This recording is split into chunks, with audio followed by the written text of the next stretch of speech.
Hi friends, happy evening to all. இன்றைக்கி ஹன்விதா ஸ்கூலில் வந்து ஒரு ப்ராஜெக்ட் பண்ண சொல்லி கொடுத்துருந்தாங்க. என்ன ப்ராஜெக்ட்னா வெஜிடபிள் வந்து யூஸ் பண்ணி ஏதாவது டால் மாதிரி மேக் பண்ண சொல்லியிருந்தாங்க. அதுக்கப்புறம் வந்து நம்ம என்ன வெஜிடபிள் யூஸ் பண்ணுறோமோ அதை பற்றி 1 minute பேசணுங்கிற மாதிரி சொல்லியிருந்தாங்க. சரி என்ன பண்ணலாம் அப்படிங்கிற மாதிரி யோசிச்சுட்டு இருந்தேன். அதுக்கப்புறம் மேம் வந்து சொல்லியிருந்தாங்க, வெறும் நீங்கள் கட்டிங் மட்டும்தான் பண்ணி கொடுக்கணும், மற்றபடி அரேஞ்ச்மெண்ட் பண்ணுறதெல்லாம் வந்து ஸ்கூலில் தான் பண்ணணுங்கிற மாதிரி சொல்லியிருந்தாங்க.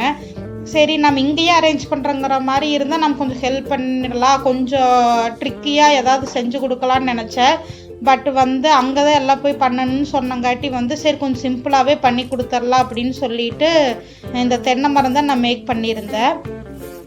சரி வாங்க எப்படி செய்யறது அப்படின்னு சொல்லிட்டு பார்க்கலாம் வாங்க.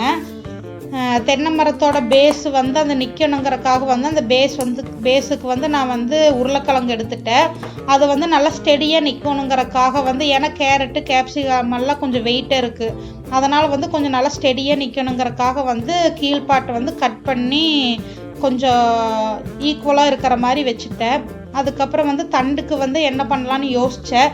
சரி முள்ளங்கி எடுக்கலாமா கேரட் எடுக்கலாமான்னு யோசித்தேன். முள்ளங்கி வந்து கொஞ்சம் கலர் வந்து ஒயிட்டாக இருக்கிறங்காட்டி வந்து கொஞ்சம் நல்லா இல்லை, அதனால் வந்து சரி கேரட்டே எடுத்துக்கலாம் அப்படின்னு சொல்லிட்டு கேரட் எடுத்துட்டேன். கேரட் நல்லா சீவி எடுத்துக்கிட்டேன்.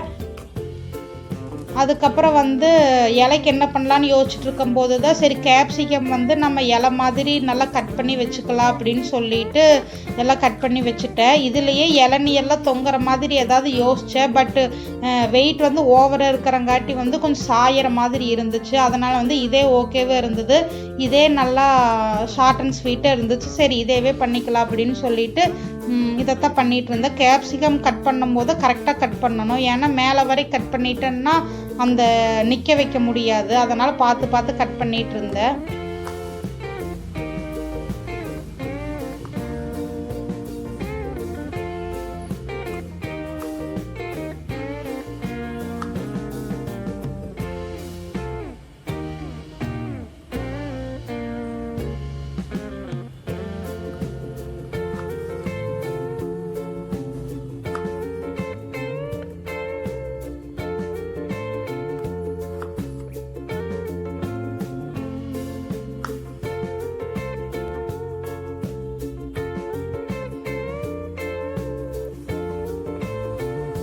எல்லாமே கட் பண்ணி முடிச்சதுக்கப்புறம் வந்து ஹன்விதாக்கு வந்து ஒரு தடவை எப்படி செட் பண்ணுறது அப்படின்னு சொல்லிட்டு செஞ்சு காமிச்சிடலாம் அப்படின்னு சொல்லிட்டு செஞ்சு காமிச்சிட்டு இருந்தேன். அதை வந்து கனெக்ட் பண்ணுறக்காக வந்து நான் டூத் பிக் எடுத்துட்டேன். அதை வந்து நல்லா உருளைக்கிழங்கு நல்லா குத்தி கேரட்டை நிற்க வச்சுட்டு மேலே வந்து கேப்சிகமும் கேரட்டையும் டூத் பிக்கை வச்சு வந்து இணைச்சிட்டேன்.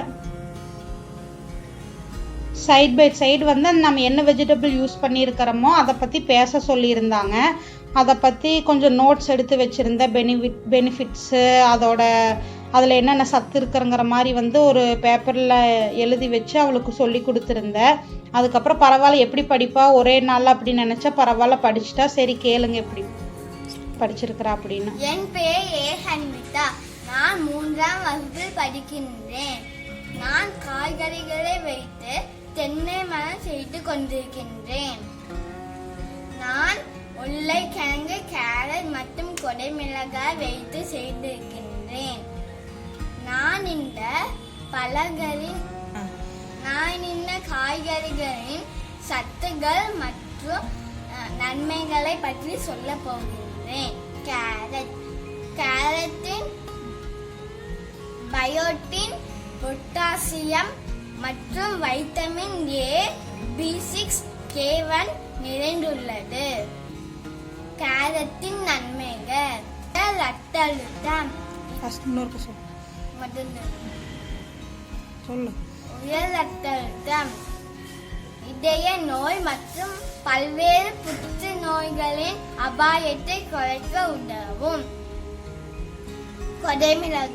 கொடைமிளகாயின் வைட்டமின் சி சக்தி அதிகமாக உள்ளது.